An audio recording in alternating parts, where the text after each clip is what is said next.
Good morning. नमस्कार, आदाब, सत श्री अकाल, सुस्वागतम सभी लोगों का।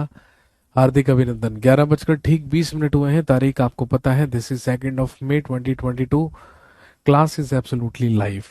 क्लास पूरी तरीके से लाइव हो चुकी है। This is history class. और आप जानते हैं कि हिस्ट्री में हम पढ़ रहे थे एंशियंट इंडिया, और एंशियंट इंडिया में हम बात कर रहे थे about rise of Magadh, Magadh के उत्कर्ष के बारे में।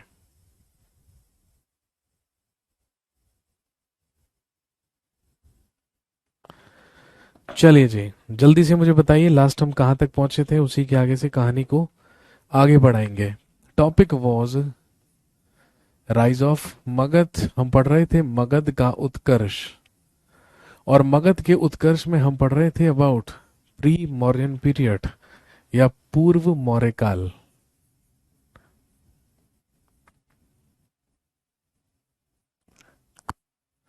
हम पढ़ रहे थे प्री मौर्यन पीरियड या पूर्व मौर्य काल।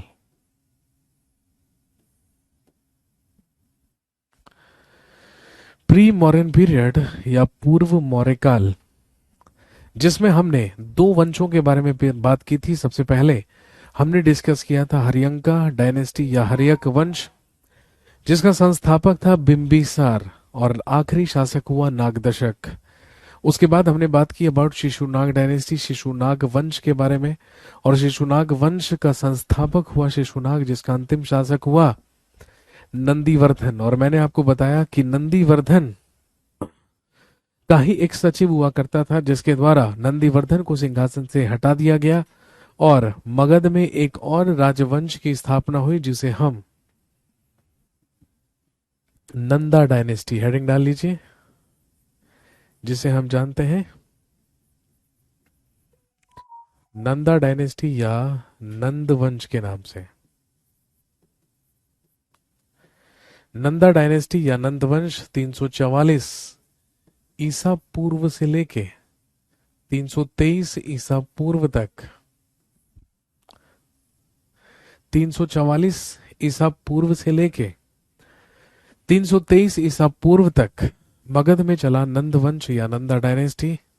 And the founder of Nanda dynasty was, लिख लीजिए, महापद्मनंद। नंद वंश की स्थापना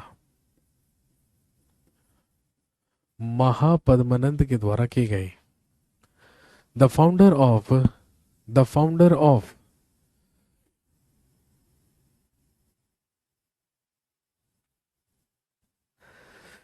the founder of this dynasty was Mahapadmananda. Mahapadmananda के द्वारा स्थापना की गई नंदवंश की।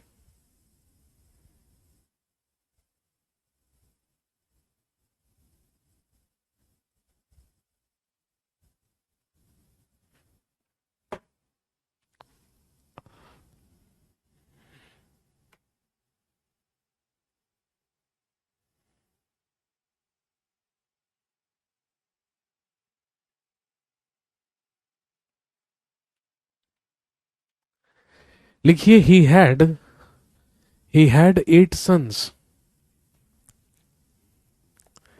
लिखेंगे इसके 8 पुत्र हुए। ही हैड 8 सन्स या इसके 8 पुत्र हुए, जो इसके बाद एक एक करके मगध के सिंहासन पर बैठे। लेकिन ध्यान रखेंगे, महापद्मनंद ही कहलाता है, लिखेंगे ये कहलाता है भारतीय इतिहास का प्रथम शूद्र शासक। क्योंकि जिन सोर्सेज से इसके बारे में जानकारी मिली है, उन सभी सोर्सेज में इसे क्या बताया गया है, शूद्र वर्ण का बताया गया है। इसके 8 पुत्र थे, जो उसके बाद एक एक करके सिंहासन पर बैठे। लेकिन लिखेंगे द लास्ट एंड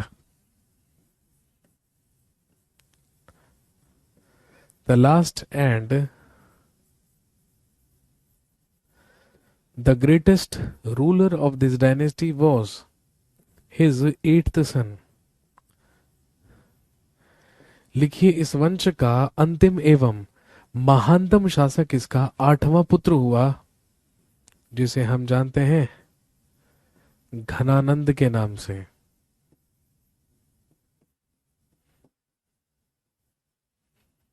लिखिए ही वॉज घनानंद।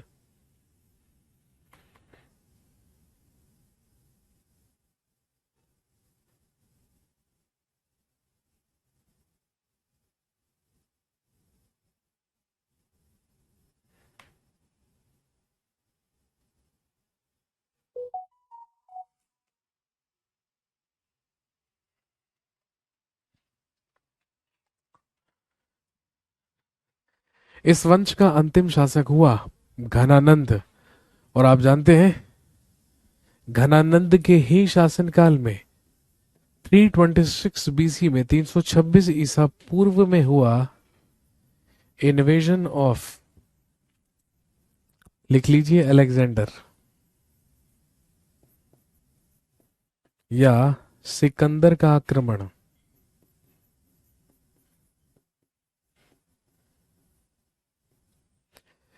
ऐसा कहा जाता है कि घनानंद के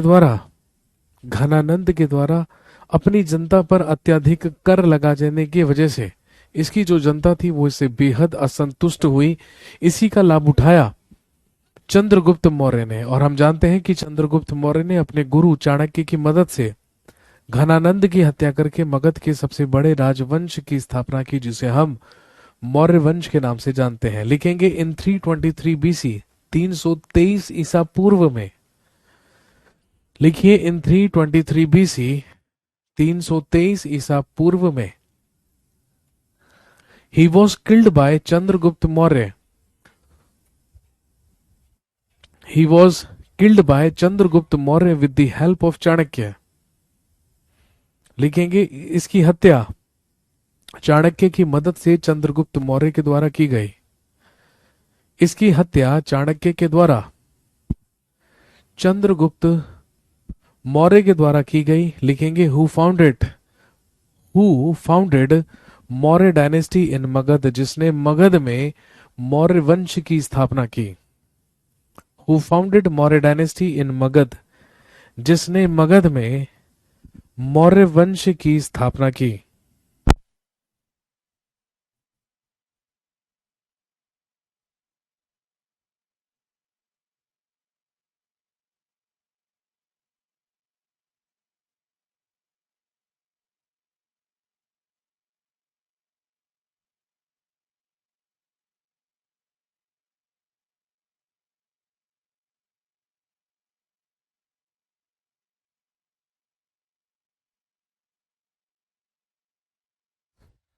who founded Maurya dynasty in Magadh, जिसने मगध में मौर्य वंश की स्थापना की।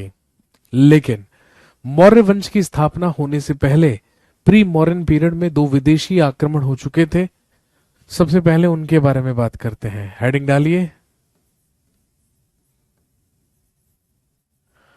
Foreign invasions.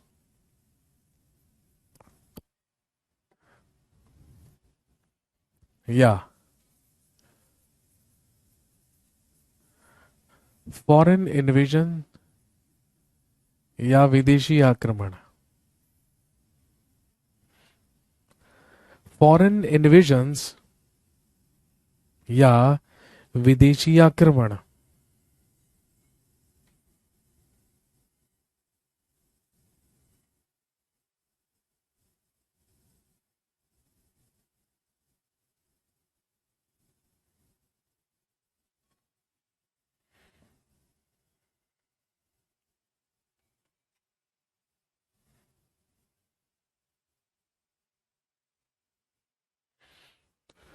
भारत पर होने वाला विदेशी आक्रमण पर्शियंस के द्वारा। लिखेंगे पर्शियन इन्वेजन, या हिंदी में लिख सकते हैं ईरानी आक्रमण। भाई जो आज ईरान है उसी को पहले क्या कहा जाता था, इंग्लिश में पर्सिया और हिंदी में फारस। भारत पर आक्रमण करने वाले सबसे पहले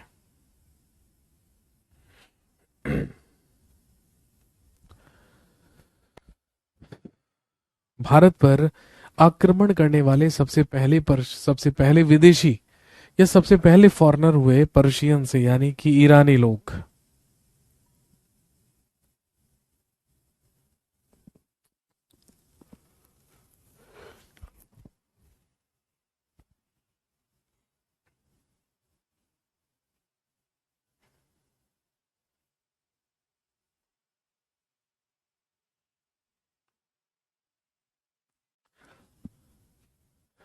ध्यान रखेंगे, पर्शिया में या फारस में एक डायनेस्टी चला करती थी जो कहलाती थी हाखामनी डायनेस्टी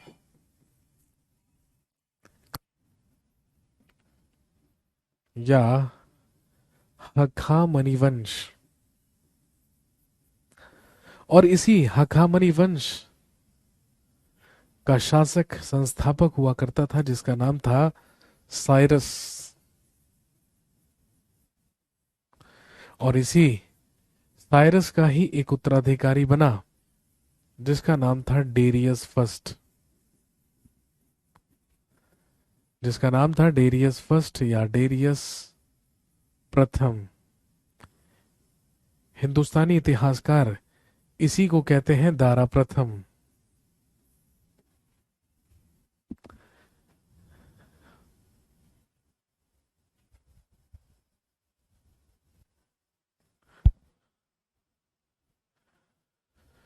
भारत पर आक्रमण करने वाले सबसे पहले विदेशी पर्शियंस माने जाते हैं, ईरानी लोग माने जाते हैं।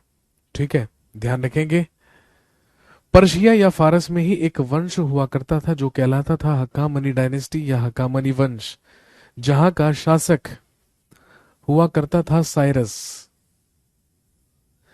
इसी साइरस का एक उत्तराधिकारी हुआ जिसका नाम था डेरियस फर्स्ट या दारा प्रथम। लिखेंगे Darius first is considered as the first foreign invader in India. लिखेंगे दारा प्रथम को ही भारत में प्रथम विदेशी आक्रमणकारी माना जाता है। दारा प्रथम को ही भारत में प्रथम विदेशी आक्रमणकारी माना जाता है।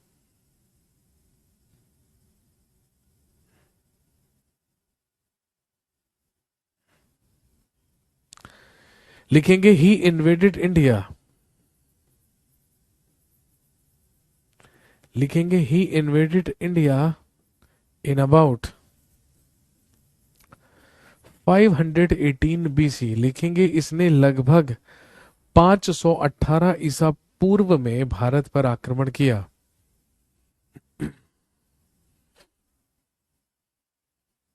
ही invaded India in about 518 BC. लिखेंगे इसने लगभग 518 ईसा पूर्व में भारत में आक्रमण किया।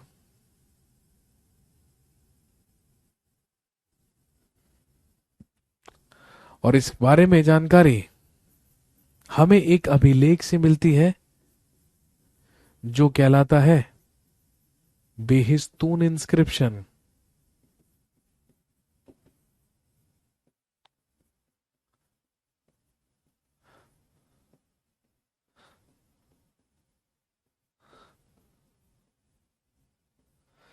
इस बात की जानकारी हमें मिली है बेहिस्तून इंस्क्रिप्शन से या बेहिस्तून अभिलेख से।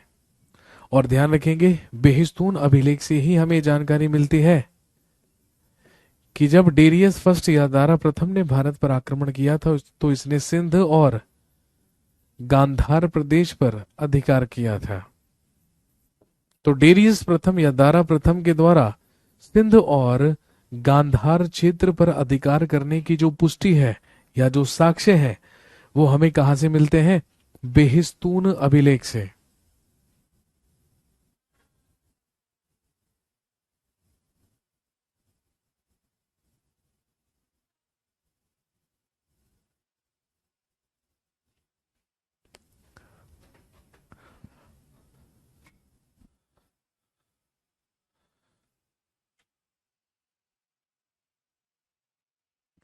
सर मोहम्मद बिन कासिम भी तो फर्स्ट है मेरे भाई, ही वॉज फर्स्ट मुस्लिम,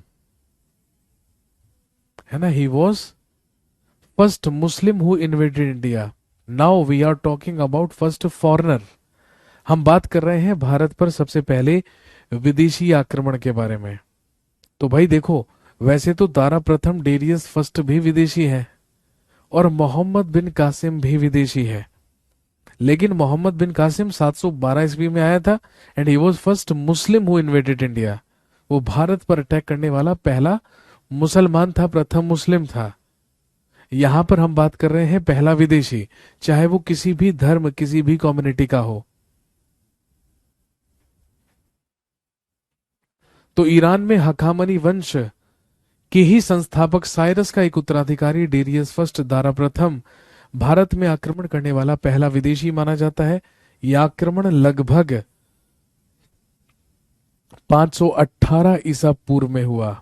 ठीक है, और इसके अलावा इस आक्रमण की जानकारी हमें मिली है बेहिस्तून इंस्क्रिप्शन से, बेहिस्तून अभिलेख से, जिसमें हमें यह जानकारी मिलती है कि जब दारा प्रथम या डेरियस फर्स्ट ने भारत पर आक्रमण किया था या भारत में अटैक किया था, तो इसने सिंध और गांधार प्रदेश पर क्या किया था, अधिकार किया था, या उस क्षेत्र पर इसने अधिकार किया था।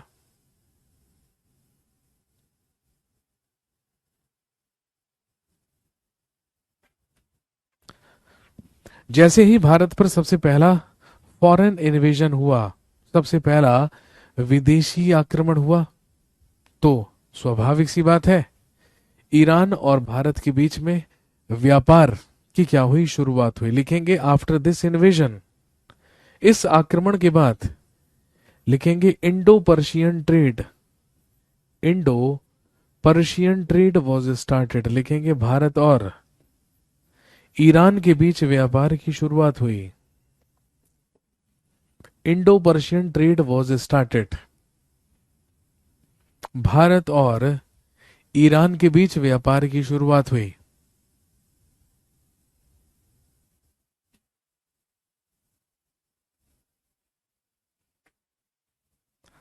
और इसके अलावा एक और चीज हमें मिली, लिखेंगे Kharosthi script was started in India. लिखेंगे भारत में खरोष्ठी लिपि की शुरुआत हुई, Kharosthi script was started in India, Bharat में खरोष्ठी लिपि की शुरुआत हुई।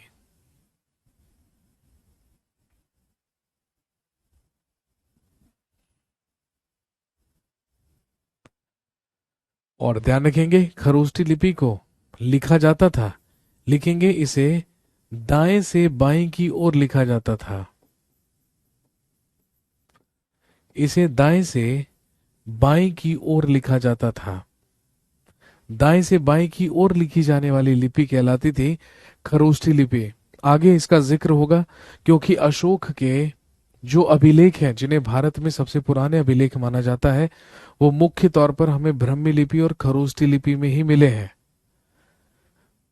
और डेरियस फर्स्ट दारा प्रथम ही वो शासक है जिससे इंस्पायर होकर, जिससे प्रेरणा लेकर अशोक ने अपने शासनकाल में अभिलेख लिखवाने की प्रथा शुरू की थी।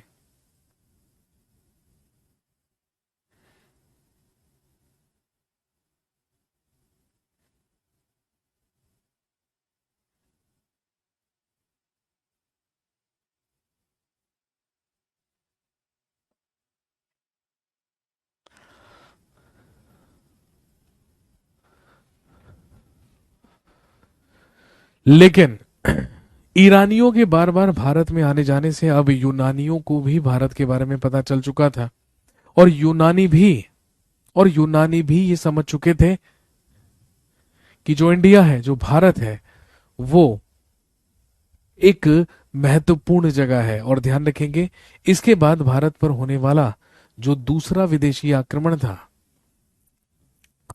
वो किया गया किसके द्वारा, ग्रीक्स के द्वारा। हेडिंग डाल लेंगे इसके बाद ग्रीक इन्वेजन, यानी कि यूनानी आक्रमण। और आप जानते होंगे जो आज ग्रीस है, भाई उसी को क्या कहा जाता है, यूनान कहा जाता है।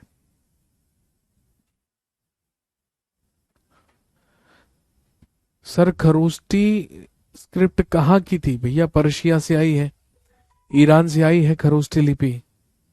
क्योंकि जो विश्व का सबसे पुराना अभिलेख है, जिसे हम बोगज कोई अभिलेख कहते हैं, जो लगभग 1400-1500 ईसा पूर्व का है, वो भी हमें खरोष्टी लिपि में ही लिखा हुआ मिला है। कहां से? पर्शिया से, ईरान से।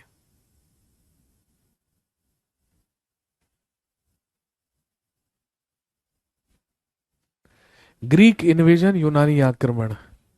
दोस्तों ध्यान रखेंगे, ग्रीस में, यूनान में एक जगह हुआ करती थी जो कहलाती थी मैसिडोनिया, या हिंदी में आप लिख सकते हैं मकदूनिया। यूनान में एक जगह हुआ करती थी जो कहलाती थी मैसिडोनिया या मकदूनिया। और ध्यान रखेंगे, मकदूनिया का ही एक रूलर, एक शासक हुआ करता था जिसका नाम था फिलिप,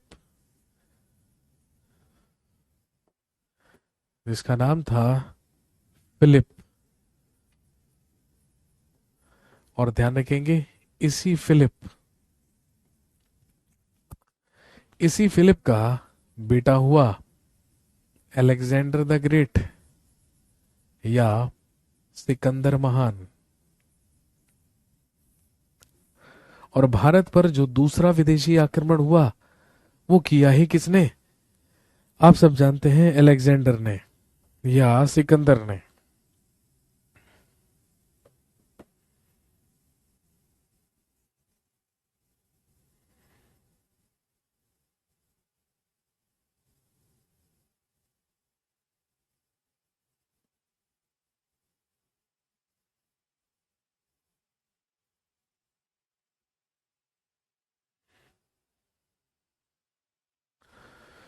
बार बार बार बार ईरानियों के भारत आने जाने से अब यूनानी भी भारत की तरफ आकर्षित हुए। और आप जानते हैं, यूनानियों के द्वारा ही हमारे देश को नाम दिया गया इंडिया, जो बना है किससे? रिवर इंडस से।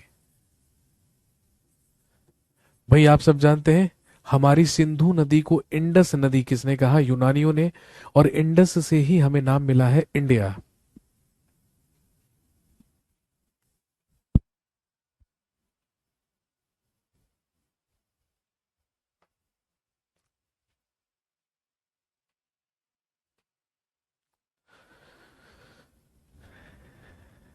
अपने पिता फिलिप की मृत्यु के बाद ऐसा कहा जाता है कि 326 ईसा पूर्व में Alexander became the ruler of Alexander became the ruler of Macedonia. लिखेंगे, अपने पिता की मृत्यु के बाद 326 ईसा पूर्व में सिकंदर मकदूनिया का शासक बना। भाई सिकंदर के गुरु का नाम आप सबने सुना होगा। सिकंदर के गुरु का नाम हुआ करता था अरस्तु। और अरस्तु से ही, या अरस्तु के ही कहने पर, ये निकला अपने भारत अभियान पर।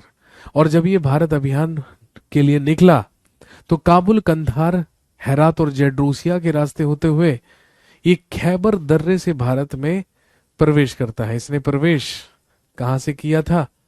खैबर दर्रे से। दर्रा समझते होंगे, दो पर्वतों के बीच जो नेचुरल रास्ता होता है, उसी को क्या कहा जाता है? पास। वो कहलाता है दर्रा। इसने खैबर दर्रे से भारत में प्रवेश किया था। लिखेंगे टू एंटर इन इंडिया। लिखेंगे to enter in India.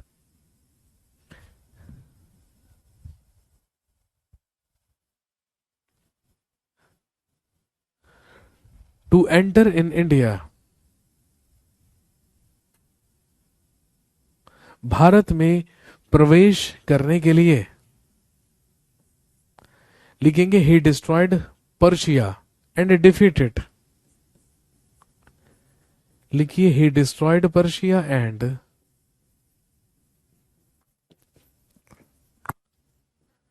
Defeated Darius third. लिखेंगे भारत में प्रवेश करने के लिए इसने फारस को नष्ट किया, इसने फारस को नष्ट किया और दारा तृतीय को पराजित किया। भारत में प्रवेश करने के लिए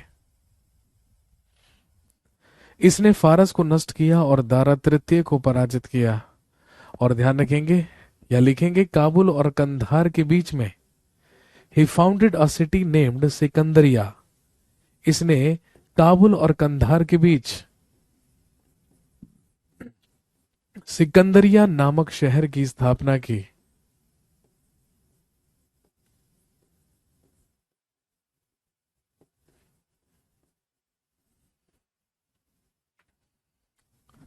इसके बाद लिखिए इन तक्षशिला में ही defeated a ruler named Ambhi. लिखेंगे तक्षशिला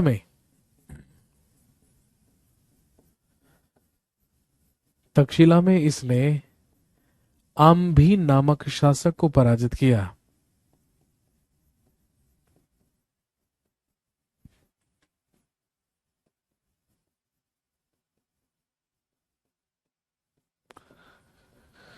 लिखेंगे तक्षशिला में इसने आम्भी नामक शासक को पराजित किया।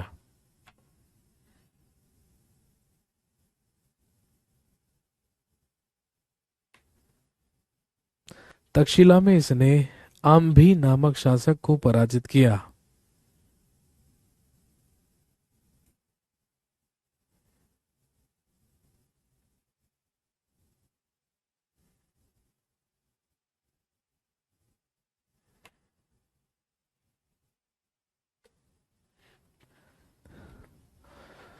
रास्ते में जितने भी शासक इसे मिले सबने सबने इसके सामने आत्मसमर्पण कर दिया। लेकिन आप सब जानते होंगे कि चिनाब नदी और झेलम नदी के ही बीच में जो क्षेत्र था वहां पर शासन किया करता था एक रूलर जिसका नाम था पोरस।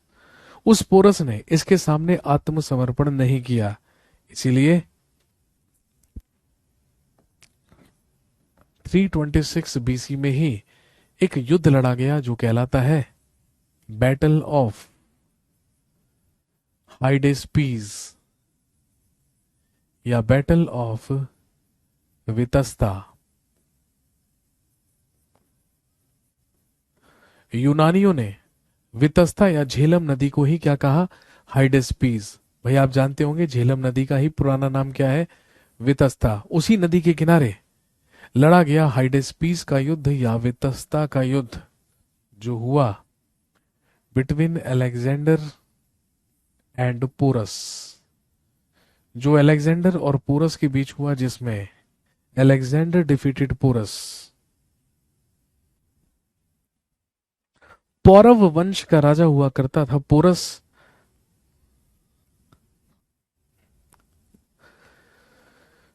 जिसे पराजित किया हाइडेस्पीस या वितस्ता के युद्ध में अलेक्जेंडर ने, लेकिन इसकी हत्या नहीं की बल्कि इसकी बहादुरी से प्रभावित होकर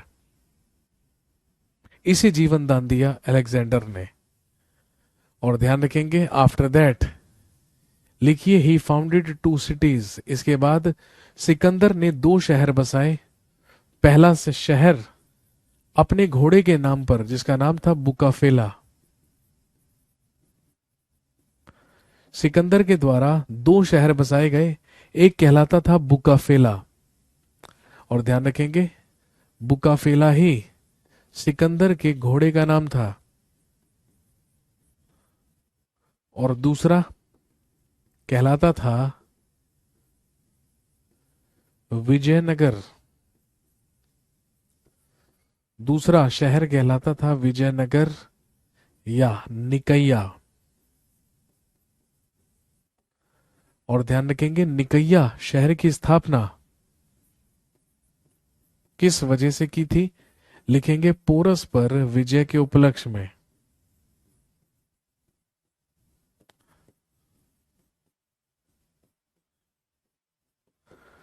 पोरस पर विजय के उपलक्ष्य में स्थापना की गई निकैया यानी कि विजयनगर नामक शहर की।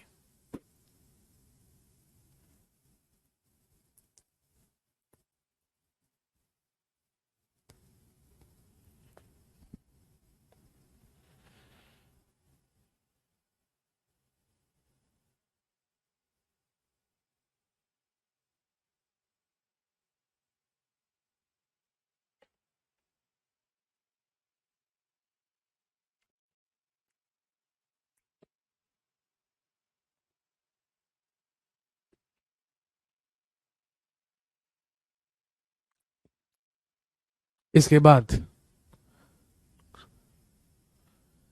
इसके बाद आप जानते हैं कि ऐसा माना जाता है, ऐसा कहा जाता है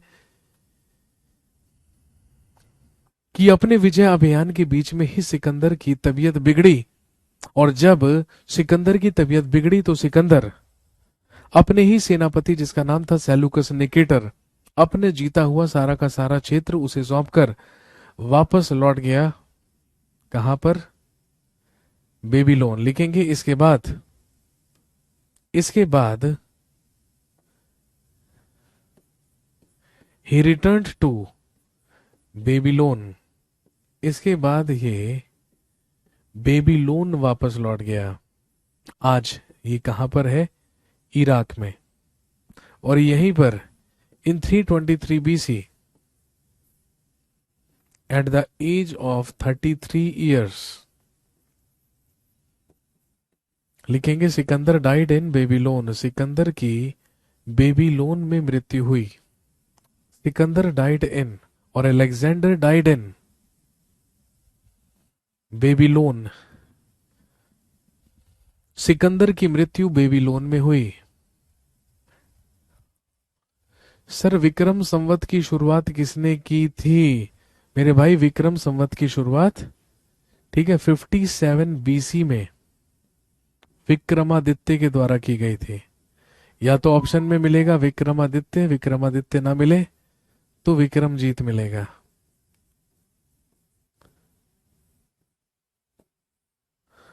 उज्जैन में शकों को पराजित करके विक्रमादित्य ने 57 BC में विक्रम संवत की शुरुआत की थी।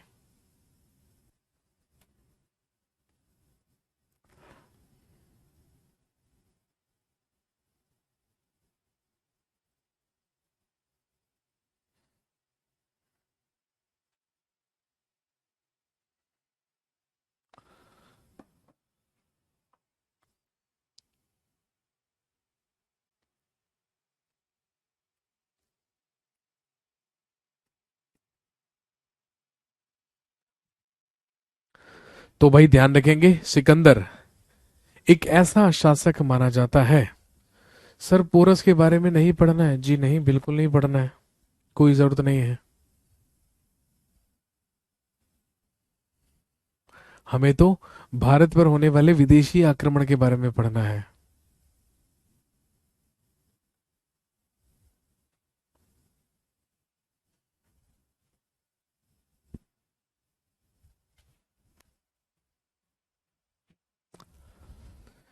अलेक्जेंडर के सेनापति का नाम एक बार बोलिए। Seleucus Nicator.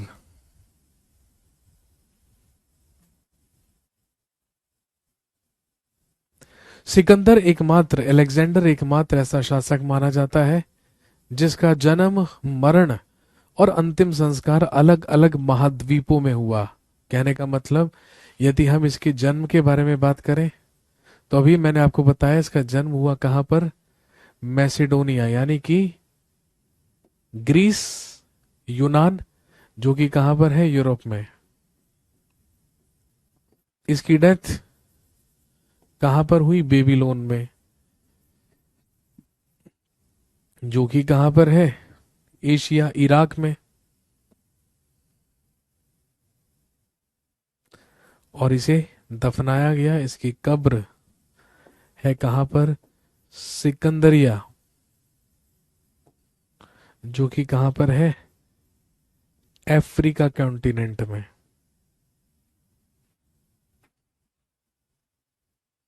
यह है अफ्रीका कॉन्टिनेंट में।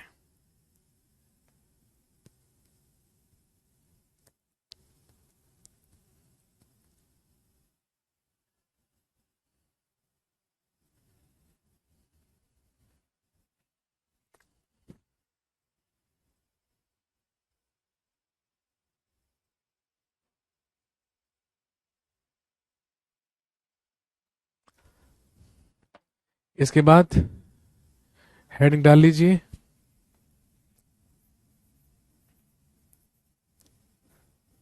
मौर्य डायनेस्टी।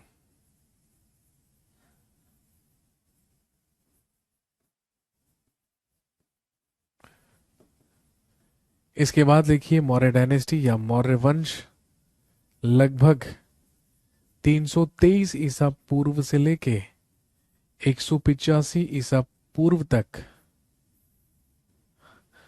मगध में चला। मौर्य वंश या मौर्य डायनेस्टी। सिकंदर कैसे मरा? इतिहासकार मानते हैं मलेरिया से। मैंने कहा ना कि तबीयत बिगड़ जाने की वजह से वो बेबीलोन लौट गया था, तो इतिहासकार ऐसा कहते हैं कि उसे मलेरिया हुआ था। और आप अच्छी तरीके से जानते हैं उस समय मलेरिया की टेस्टिंग तो होती नहीं होगी, तो ये केवल इतिहासकारों का मत है। एग्जैक्टली तो हम नहीं बता सकते कि भाई कैसे मरा होगा।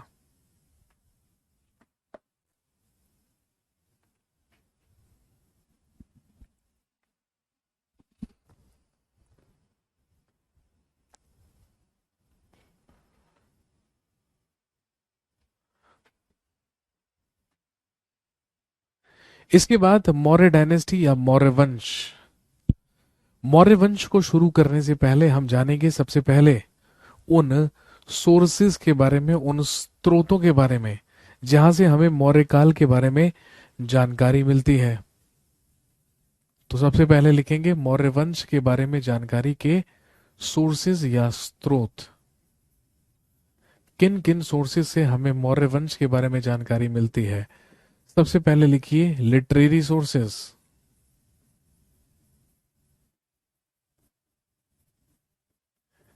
या हिंदी में लिखेंगे साहित्यिक स्रोत।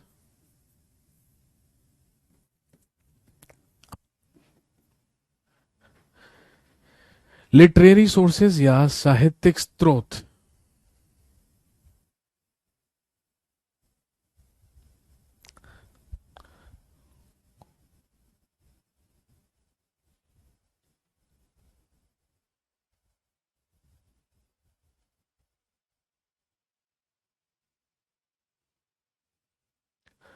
सर जब डेथ बेबीलोन में हुई तो अफ्रीका में क्यों दफनाया गया?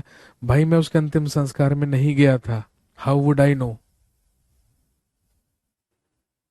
है ना, बाबर भी तो बेचारा आगरा में मरा था, लेकिन उसका मकबरा कहां पर बनवाया गया? काबुल में बनवाया गया। तो हो सकता है भाई अंतिम इच्छा हो। अगर मैं गया होता तो बता देता एग्जैक्टली क्या था।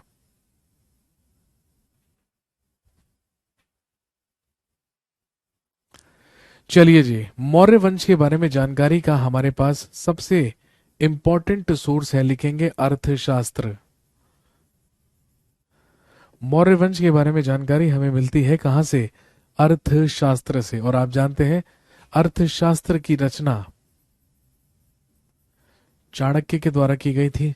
इसी को कहा जाता है विष्णुगुप्त, और यही कहलाता है कौटिल्य। तीनों एक ही व्यक्ति के नाम है, चाणक्य, विष्णुगुप्त या कौटिल्य, के ही द्वारा रचित है, या के ही द्वारा लिखी गई या रचना की गई थी। किसकी? अर्थशास्त्र की।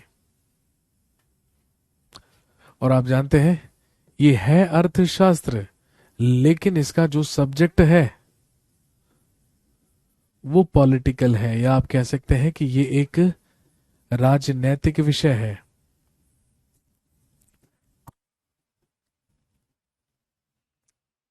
ये एक पॉलिटिकल सब्जेक्ट है, ये एक राजनैतिक विषय है।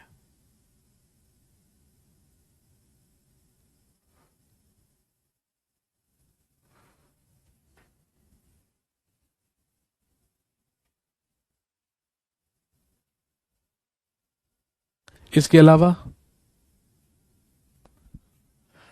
दूसरा इंपॉर्टेंट सोर्स लिखिए इंडिका।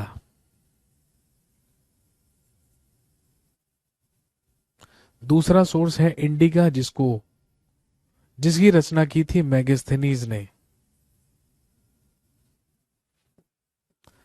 तीसरा लिखिए महाभाष्य, जिसकी रचना की पतंजलि ने। अगला, मुद्रा राक्षस, जिसकी रचना की विशाख दत्त ने। अगला, कल्पसूत्र, जिसकी रचना की भद्रबाहु ने। वही भद्रबाहु जो दिगंबर जैन के क्या है, संस्थापक हैं। उन्हीं के द्वारा रचना की गई थी, किसकी, कल्पसूत्र की।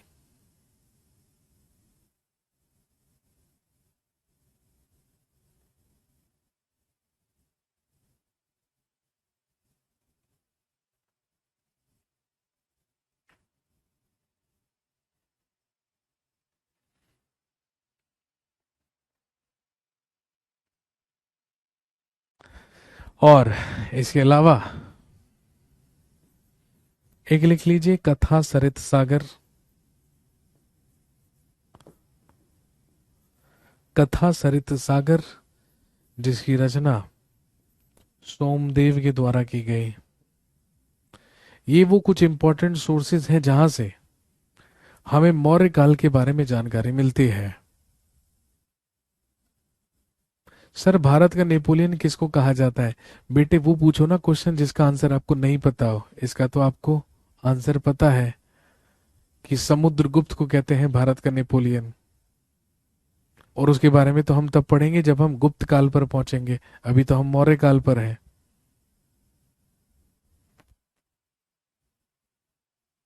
इसके अलावा यदि हम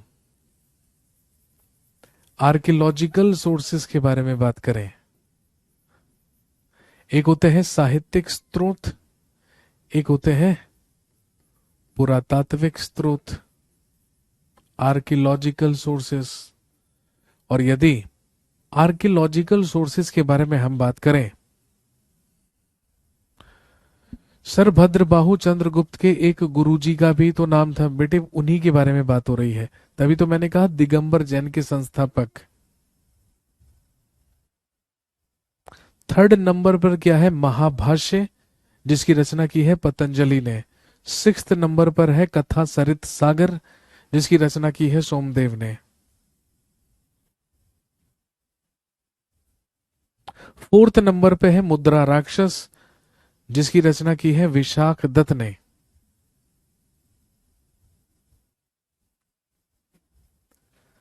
आर्कियोलॉजिकल सोर्सेस की यदि हम बात करें तो सबसे महत्वपूर्ण सोर्स है इंस्क्रिप्शंस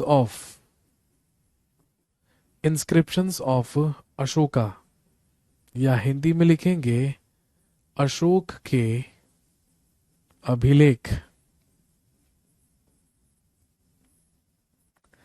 इंस्क्रिप्शंस ऑफ अशोका या अशोक के अभिलेख।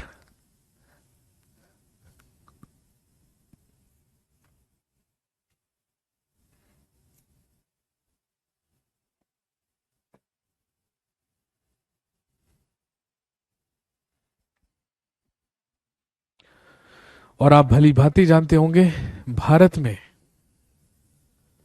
सबसे पुराने या प्राचीनतम अशोक के अभिलेख ही कहलाते हैं, जो मुख्य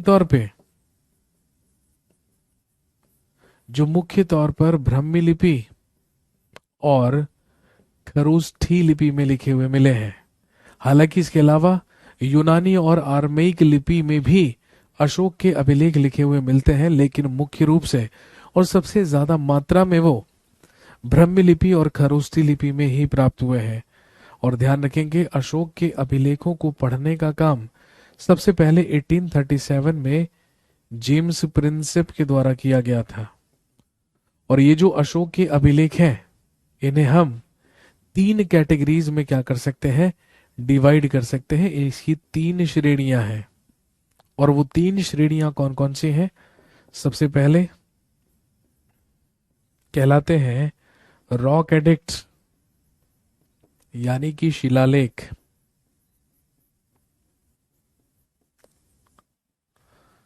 दूसरे कहलाते हैं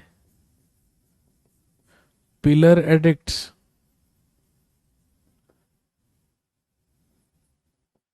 या स्तंभलेख,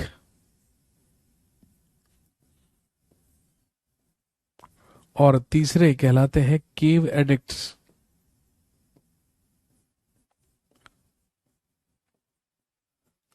या गुफा अभिलेख। इन तीन कैटेगरीज में अशोक के अभिलेखों को क्या किया जाता है, कैटेगराइज किया जाता है।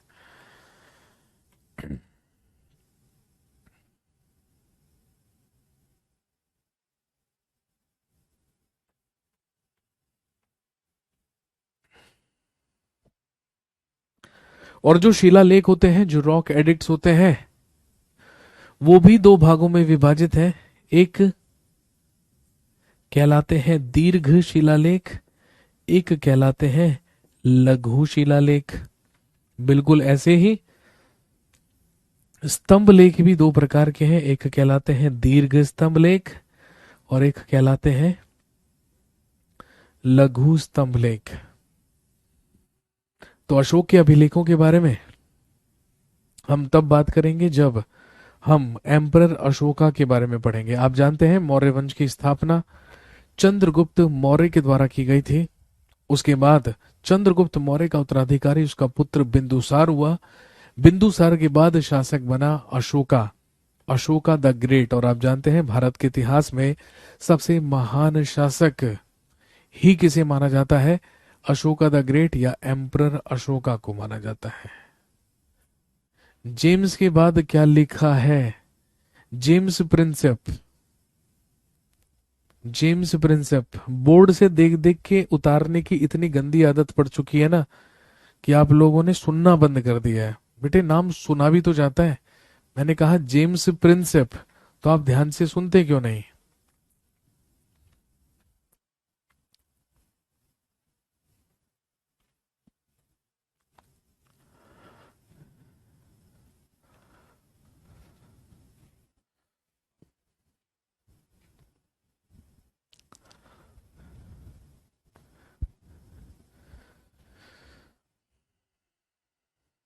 दो टाइप के शिलालेख हैं भाई। जो लंबा शिलालेख है उसको हम दीर्घ शिलालेख कहेंगे और जो छोटा है उसको हम लघु कहेंगे। लघु और दीर्घ का मतलब यही तो होता है।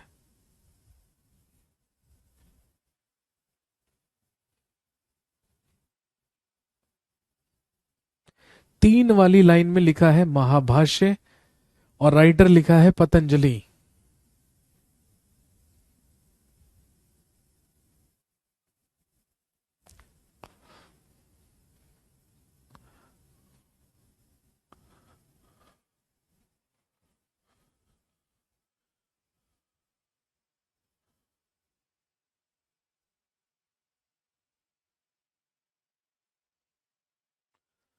नोट कीजिए फटाफट से।